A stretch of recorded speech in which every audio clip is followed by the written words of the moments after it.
Lonely baby, stranger in Moscow.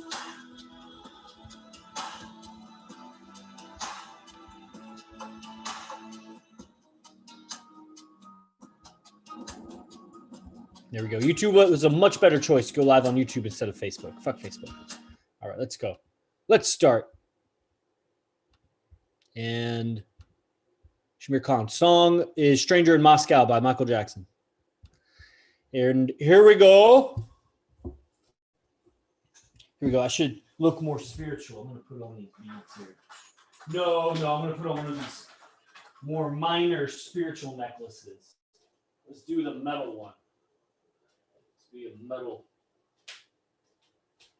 There, it's mildly spiritual. Look, guys, I have a cord around my neck. I'm spiritual. All right. And record. Just a quick check on the volume. Do you guys hear the space heater in the background at all? Or is that just, do you not hear it? Let me know. If you can. Does that get picked up? Because I can turn it off, but it's more comfortable if it's on. I've checked once before, like a month ago, so I'm just checking again. Miracle J, what's up? You were just on Zoom. Anybody? Anybody on? Okay, I'll just click record. Just let me know. I can always turn it off. Okay, record to cloud. No, to computer. Jason Phillips is here on Zoom. And what's up? This is Science of Spiritual Growth. I'm your host, Yogi Chris, PhD. And it's a stoic teaching today. A quote. I actually have it tattooed on my chest. It's pretty famous. You might have heard of it. It's called Momento Mori. You may know it colloquially, meaning like local to where you were raised, as something like this. You could die any day. You never know. Tomorrow's never promised. And this is a very ordering philosophy that when you're faced with too much choice, or you're getting lost in all the choice, you lose the trees in the forest, or however the saying goes. Momento Mori helps erase some of the superfluous, meaning like surface and inconsequential. It doesn't really matter. We dramatize things that don't matter, and Momento Mori helps us erase that. That's how you apply it. You apply it when you think maybe this is a phrase that you might hear say, like they're dissipating energy. If you ever hear like something like that, or if you may, part of the benefit, part of Science of Spiritual Growth is a language for spiritual growth. The science is the language and the ability to communicate. Spiritual growth is a thing that we measure with our language and communication. And as you get words to describe that stuff, which is what I pride the silent flute on, and the silent flute's getting way better. I got apprentices working in the background, chiseling away at it. You're about to see a curtain get pulled. That's going to be like, whoa, this is great. Now, where you find that is on the ninthlimb.com. That's my website. And Momento Mori is an idea that when you start to feel the feelings of dissipation, you start to sense like my energy is getting dissipated. It's draining. You'll start to get these visuals on it. That's when you apply Momento Mori. Momento Mori. At any moment, Mori, death. Death could be at any moment. How important is it to do what you're doing right now, knowing that death could be at any moment? That's just what it is. Restart to install newest Windows. No, I will not. Remind me later. And you need to be aggressive or aggressive. I like being aggressive. Let me say it like this. I like being aggressive with the idea of Momento Mori. It makes me more aggressive, but also not violent, because I don't got time to waste on violence. But aggression, it's amazing how much we back down from the oppression and suppression of the world or people in the world, because we just don't have the courage to confront their suppressive nature or their suppressive communication. Memento Mori puts in context what is worth the fight. You ever heard that, where it's like you got to pick and choose your battles? Memento Mori does this. That eventually, given enough time, let's change it to blue. No, that's way too blue. Let's go this. Okay. Eventually, wherever I was going with that, Memento Mori, right? You eventually pick, you start getting very discerning and weeding people out, dropping attention on certain issues, letting it go. Because Memento Mori. Because there will definitely be things, most likely, that if Memento Mori happened to you, if it was that moment of death, what would flash before? Did you live today well? Did you do your best with a smile? Were you ungrateful or were you grateful? Memento Mori is a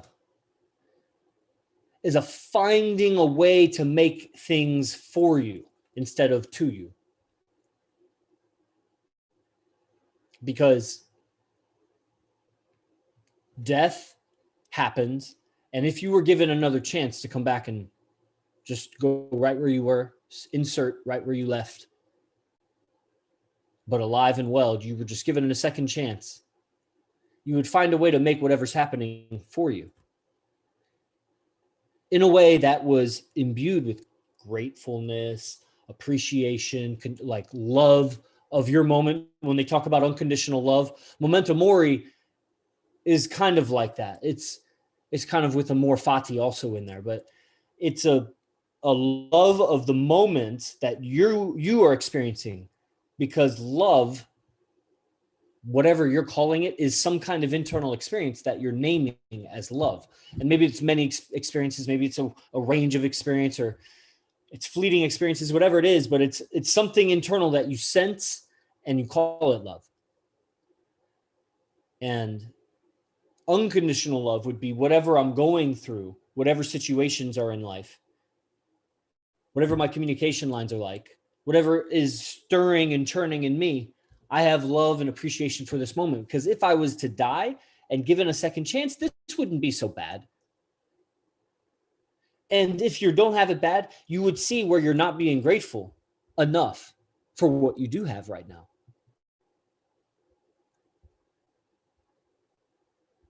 Jason Phillips, I'm remembering. So Jason Phillips had his head run over by a car, and half his body doesn't work the same as the other half. It was tightening asymmetrically, turning his spine. He recently got this pull-up rack. I remember giving him the idea or talking about it. I think he said he already had the idea. And so I finally see it. He gets it. He straps his arm and he stretches. Oh my God, the sensation looks incredible. It looks like so in the yoga community, they would be like, it looks like so juicy. Fucking women say shit like that. It's gross to hear females talk like that, unless it's like my female talking to me like that. Even there, it's kind of gross. And it is, you want to have a sense of love for the experience of the posture, not a sense of brutality or beating yourself or punishing or, there's an element of taming yourself, taming your body. But I see my teacher here. I live with my teacher here, AZD, and he's training a new puppy dog. And I've had puppy dogs. And it's amazing to see. I've seen him interact with very young children. And I've seen him interact with homeless people that seemed retarded, or people very, very high on drugs, and how he sorts through their confusing communication. And it's amazing. He'll touch something deep, even in the drunkard, that will you'll see the guy catch. And it's very pleasant, but it's discerning, right? And it has an appreciation for the moment, because Memento Mori, how much would you tolerate from the people around you? If Memento Mori, if you were to die and come right back, would you tolerate them talking to you that way? Would you tolerate your mom and dad treating you that way, your girlfriend, boyfriend? Would you tolerate that negative behavior that you perpetuate? anything that you're disgruntled with or dissatisfied with. This is Momento Mori. So you apply it. It's an idea, you apply it. This is what I be teaching in the silent flute. And this is also what's tattooed on my chest here, the coat of arms of the base camp here, Temple One. So we have an event coming up here. You can find out all about our events because who knows when you catch these recordings. It's on Spotify, YouTube, everything. Actually, this channel got deleted from YouTube. They said from nudity. There was no nudity unless it was my shirt off ever on this podcast. That's it. So it was stupid. It was because of pro-Trump stuff. And so we're looking at actually starting it on Rumble. My apprentice is posting it on Rumble, which is like an alternative video channel. And so by Sunday, we should know if one of those episodes is up. But definitely Spotify and Apple follow. You want to get on the newsletter in case I get censored in one of those communist media whatevers. So there's a link in the description. Get on the newsletter. And when you get on the newsletter, you may find out that there's events here. So you can find out all about that in that way. And it's very exciting. So this is the short teaching on Momento Mori, even though I could keep going and going and going. And we have some live audience. So I'll end the recording, open it up for Q&A. And this will be one of the shortest podcasts on the channel. So congratulations. You never know what you're going to get, fucking hour and a half long or 15 minutes. All right. So that's that. Namaste. Cool. That's all I wanted to say on that. And we got some people on YouTube. Also, if you're on YouTube and you haven't come to the Zoom, you can type, I guess, your question. I don't know how to comment here. It's not letting me comment. So you can do that. If you haven't thumbs up the video and you're watching live, I see the number watching live doesn't match that. So you should do that. I don't know why you wouldn't do that. I should have shared this on Facebook.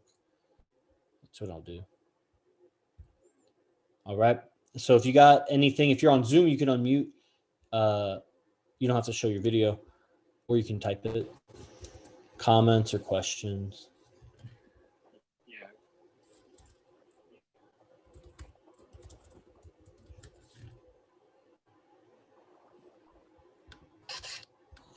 I got a question, Chris.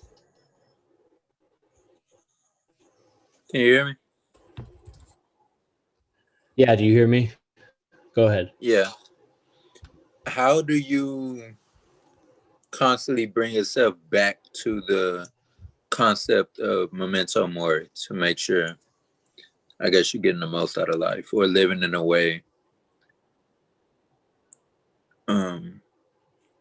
that you're getting the most out of it because you can die at any moment? Kind of like to make sure you're doing the right thing. Right. Well, I never know. Yeah, it's a continual practice, man. It's like Epictetus says, the development of your character is always 2 steps forward, 1 step back. It's small, gradual change. It's not like you get there.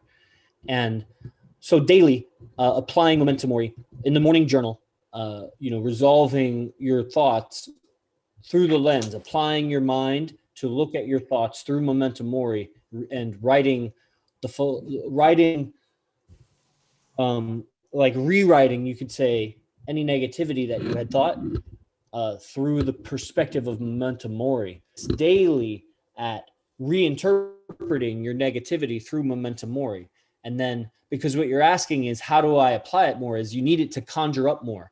You can apply it through your will, but it'll start to come naturally or seeming, it's not naturally because you're training it. It'll come second nature when you just repeatedly train it. I literally talk philosophy to girls that come here and they don't know it. They don't know it because they never say anything, but that's because they don't study what I study. So they don't know. But literally I'll catch myself where, like, in conversation, to me, it feels like 50 to 60% of all the words I'm saying are quoting Epictetus or Marcus Aurelius. Like I see, because that's like what I read. I lecture, but I'm lecturing on what I read and what I've heard from Arash, which is lecturing on what he's read. It's just like a lineage of information. And I don't want to say anything else. It's the value. The words are the freeing entity, the freeing, technology or whatever. So Momento Mori, it's applying. It's daily application is the short answer. Drewski, what's up? You gotta come around to the Zoom. Galina, come to the Zoom. Miljamanini, come to the Zoom. Zoom is where it's at here. The real thing is right here, real deal. And we are on YouTube. You're not commenting. I don't stream to YouTube always, but Facebook's being suppressive. So Drew Ski, where you at, bro? You're in like SoCal, right? You just got online's then, I think, too, right? Beasting.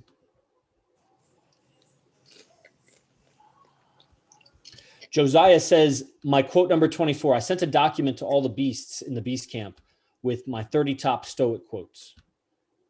And Josiah, this is exactly what I like to happen. This is what I have 2 new apprentices working on right now in the silent flute. What Josiah did is he read it with and said number 20 fire. Number 24 fire. So I'm opening it right now to see what was number 24. There was 30 quotes I retyped. To ease our soul's suffering, we engage in disciplined introspection. So that's like what Jason is saying with Momento Mori. We need disciplined introspection, disciplined, meaning we make a practice of it for the purpose of raising our awareness. Introspection, meaning spect is like seeing internally. So making a practice, a repeated practice of looking inwards to ease our soul's suffering.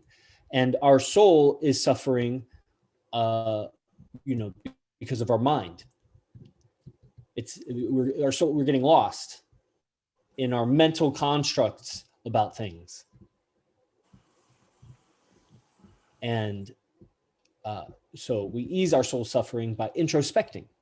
And that's very small. I mean, there's more. I wrote this one quote is fucking dope. These series of quotes, it's like philosophy. Philosophy's purpose is to, man, this is so good. This stuff is so good. I want to make a YouTube video actually of reading it, like reading these quotes. You know, these quote videos. I don't know how long it would take to read these 30 quotes. I'm going to go ahead and read, because I would do that. I'm going to read 3 of these quotes right now. They're really powerful. So go ahead and comment and participate if these resonate with you. We become philosophers, right? Even Kat, I think Kat's on. Kat is reading Ayn Rand, right? We become philosophers to discover what is really true and what is merely the accidental result of flawed reasoning, recklessly acquired, erroneous judgments, well-intentioned but misguided teachings of parents and teachers, and unexamined acculturation. So he gives 4 sources. That's such a complicated quote. Was that quote too complicated? Because I want to break it down.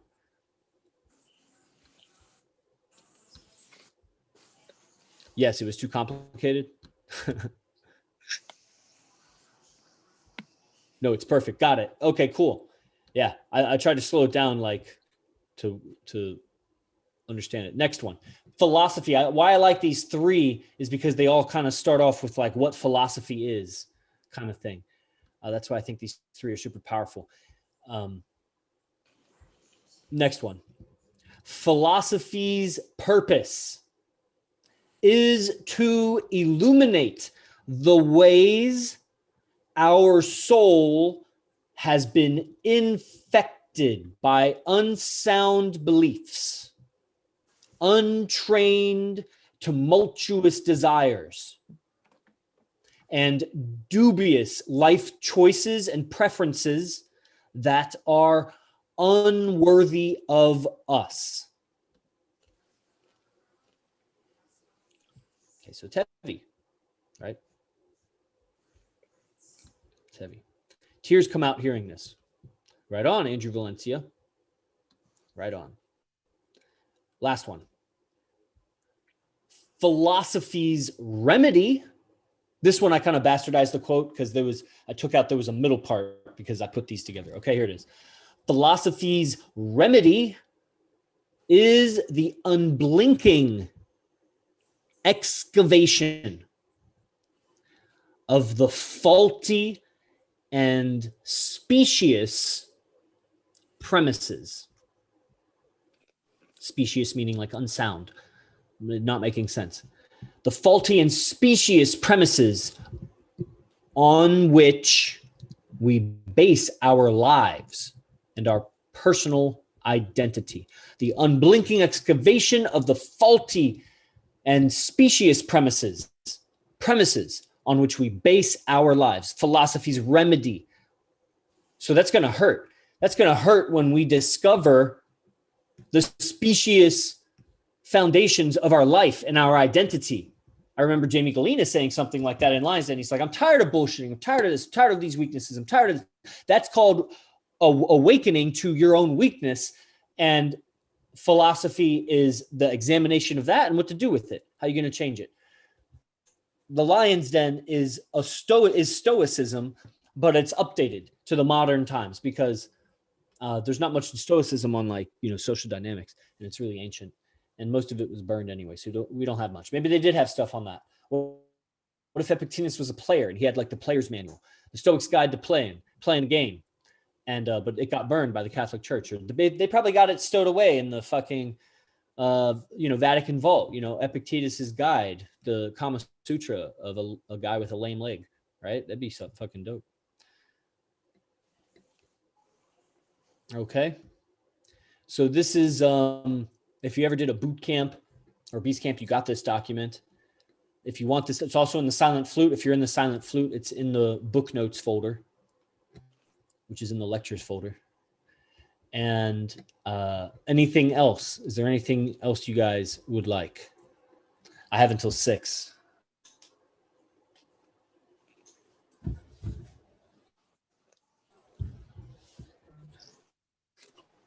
I'm thinking of giving a yoga class on Sunday mornings, 9 a.m. Pacific.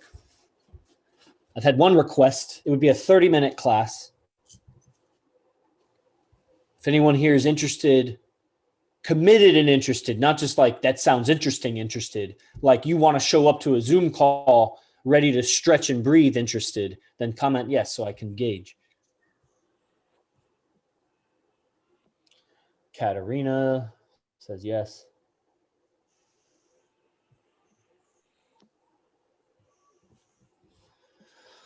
And Valencia says yes. Okay, we'll look for an email about that. That's 3 people. We'll see.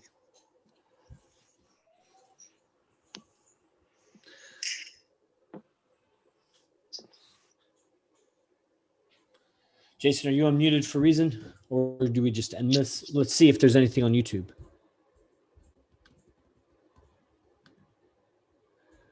No comments. I don't see any comments on YouTube. Just people watching, not commenting.